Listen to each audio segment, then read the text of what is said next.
Hey guys, today we are here for another great video. Duskmourn is just about to be released, and I have my top 5, but also my honourable mentions. There's two of those two, and we are going to just dive right into them.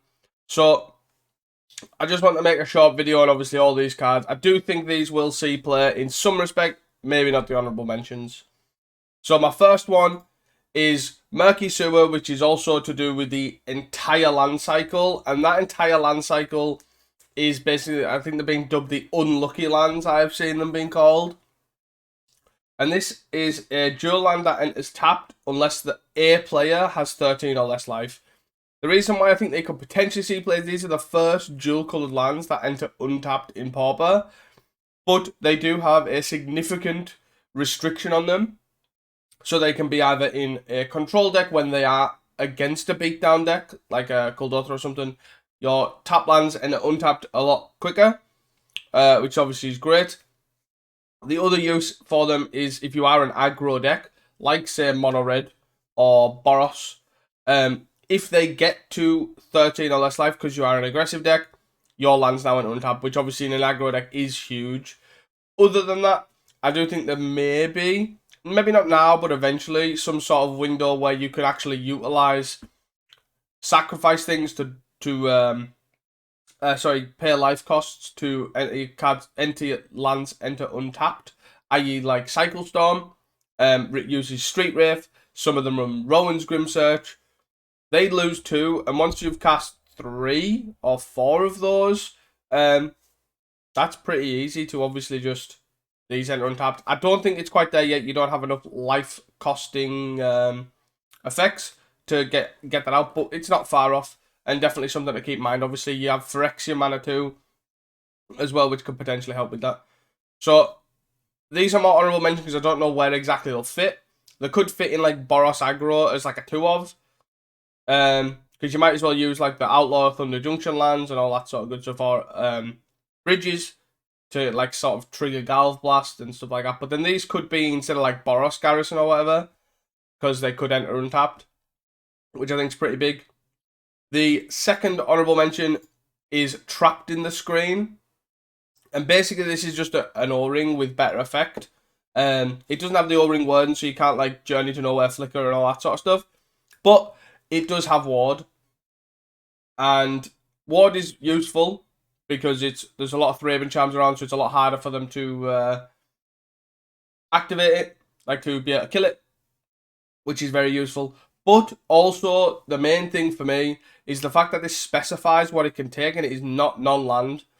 So you can use this as 2 and a white. I will basically Ponza your land. I will land destruction your bridge, which is a great way to start the abilities, but then also being able to hit creatures and enchantments like Oblivion Ring can is also useful. This is pretty much, for the most part in Pauper, a O-ring, because the main type that it's missing is Planeswalker, which obviously we don't have, but hitting artifact lands is useful. I don't know where this will fit, but I do think if people were considering Journey to Nowhere 5 and 6, and this is just a strictly better O-ring in my eyes. But I don't know if it will see play, but it is a useful thing to have access to, so I just wanted to mention that.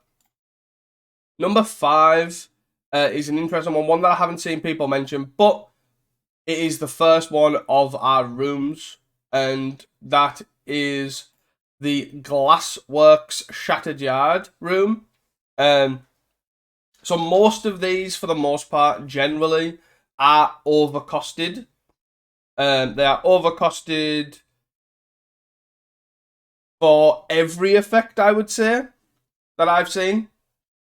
So this is 2 and a red. So first of all, this is an enchantment. Let's go back to what a room is. So it's an enchantment like a split card. You pay the cost of 1/2. And so say for example you play Glassworks for 2 and a red. It enters, you then unlock that room because you paid that cost, and then it has its effect. Then it just, because it's an enchantment, it sits in play. You can then, anytime activate a sorcery, pay the other half of that other half of, so this one you can play 4 and a red for Shattered Yard, and then you then unlock that room as well. The same as the other way, you can pay 5 mana and it'll enter as the Shattered Yard room, and then at any point you can then pay 3 mana to then unlock it to Glasswork and then deal 4. This is useful for 2 reasons that I do like this for. It's an enchantment, so it's in play, it's permanent, all that sort of good stuff. I am under the assumption that this works like split cards and stuff like that. So its converting mana cost is 8. Is that 5 and 3? So it's total converting mana cost of 8. So what that means for this is you do not cascade in this with any cascaders. So you don't cascade in with also, you don't cascade in with Board and Pie, and you don't cascade in with Maelstrom Colossus, which doesn't really matter.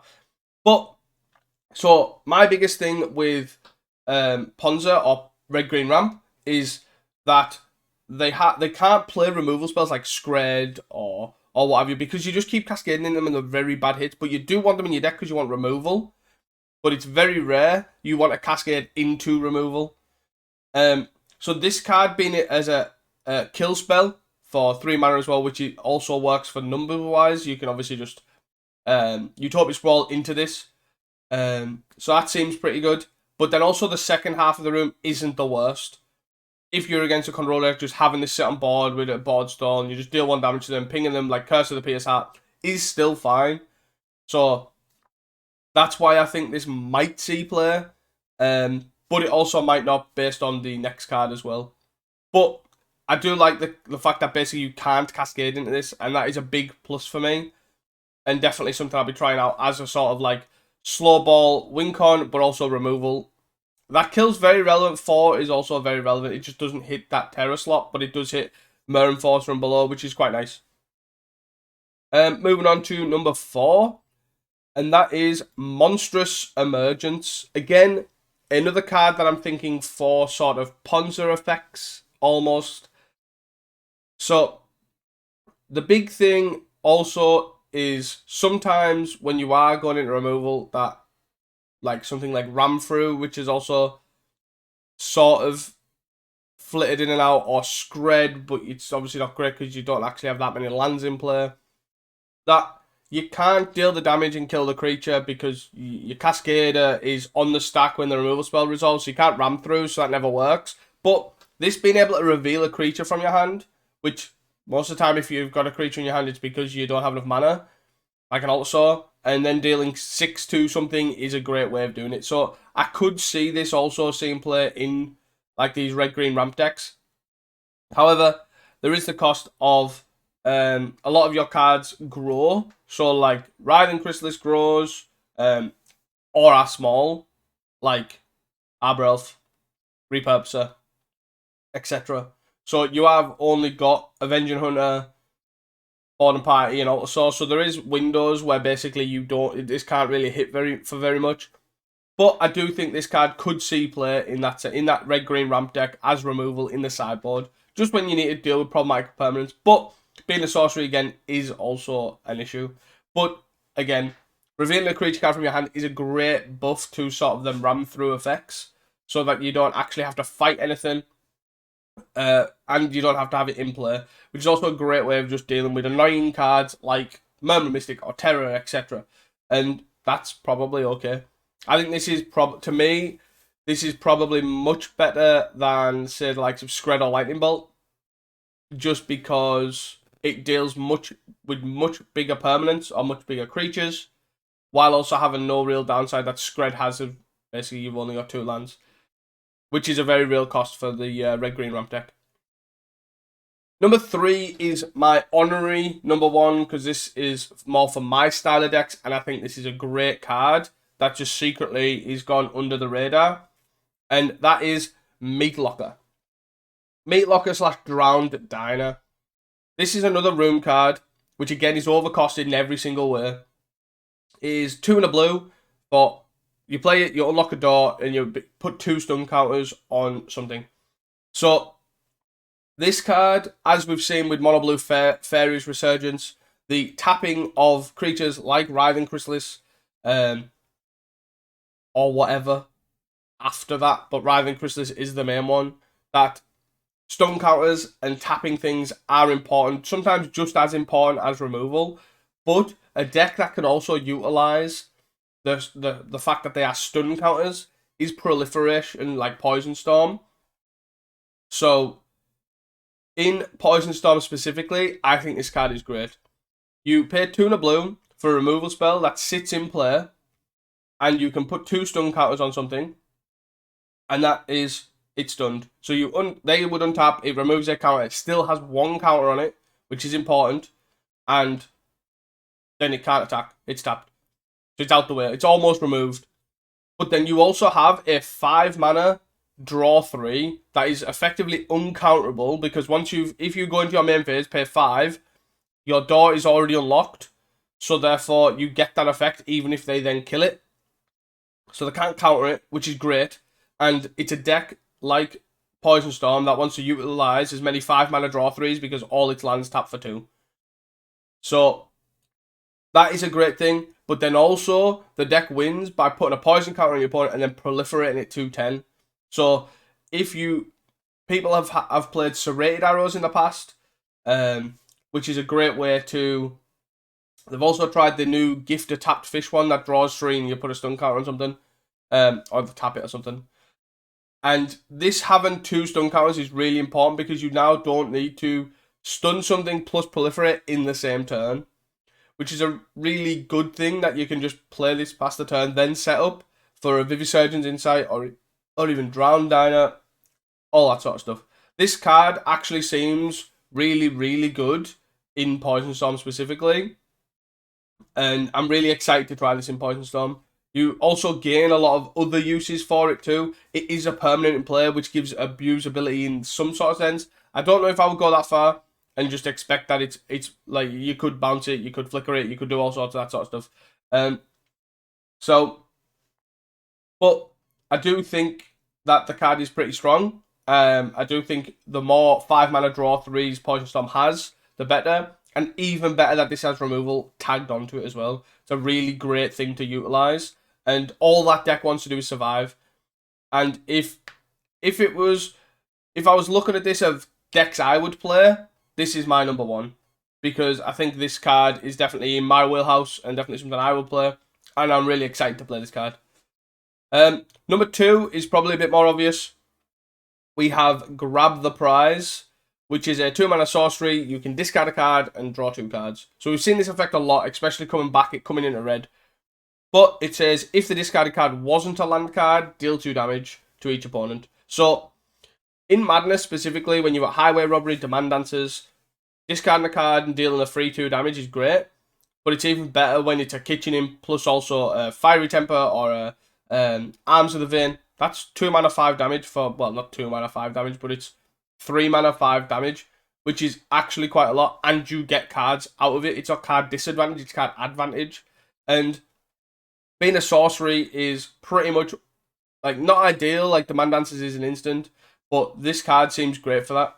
Also, another thing is, that's now up to quite a lot. You got Faithful Servant, Highway Robbery, Demand Dancers, and now this, and even the Skazcap's Brew. So you are even looking at even more red cards. There is a world where maybe even you look at more mono red Madness. You do lose obviously a lot of the good Madness cards in the sense of Kitchen Imp and in the sense of Arms of the Vein, but you don't really it doesn't matter about stuff like the noise, like the filler slots, like Vampire's Kiss, etc. So it's swings and roundabouts in that sense, and I could definitely see it having much more mono red slant to it because of that. And you can start utilizing aggressive like attacking with Bushwhacker and potentially the 0 mana Madness, the Root Waller. So this card definitely seems strong and definitely a card to try in Madness, and I think this card's going to be pretty big. And number 1, unfortunately, is another red card, but to no one's surprise, I think Clockwork Percussionist is probably the best card in the set by a country mile.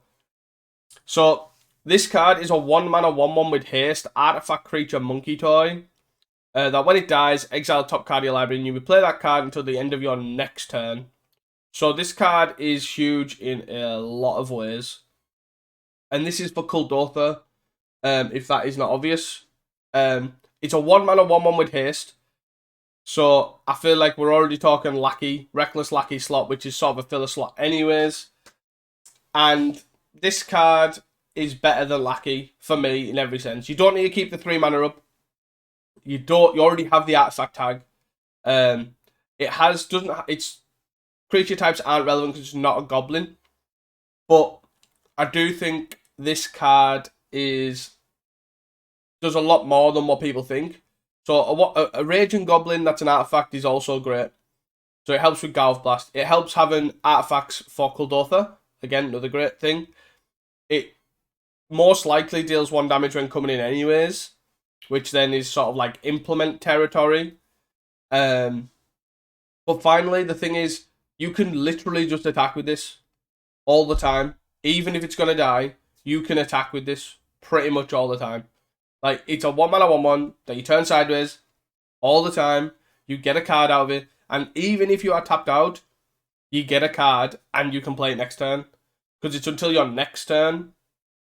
And then also, if your opponent has sorcery speed removal, like Drowning Sorrow, Arms of Adar, end the festivities, they kill it in your turn, you get a card next turn. So, this being in play is card advantage for you. And then it does all sorts of stuff that you want it to do in your deck. Being an artifact, sacrifice to Kuldotha, attack.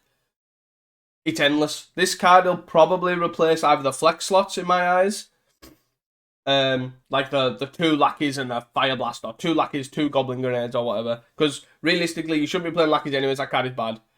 Secondly, goblin grenades probably should be out of favor now with Spellstutter Sprite being back.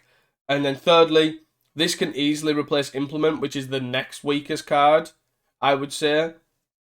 And in that 3 things, this card looks better than them in all instances. So just play this card. It's just card advantage on a stick that attacks and deals damage. What's not to like? So that is the Duskmourn top 5. This set actually looks pretty sweet. I've got some other random cards that I've seen here and there that I would like to toy with, but definitely aren't competitive like these are. Yeah, I hope you guys enjoyed this video, and I hope it's a bit different than others. I hope like stuff like the Meat Locker and the Glasswork, I know I definitely haven't really seen that much hype in the other top 5s. So let me know what you think of these top 5s, and if you will see these see play for you. And can't wait to check it out this week. Until next time, peace.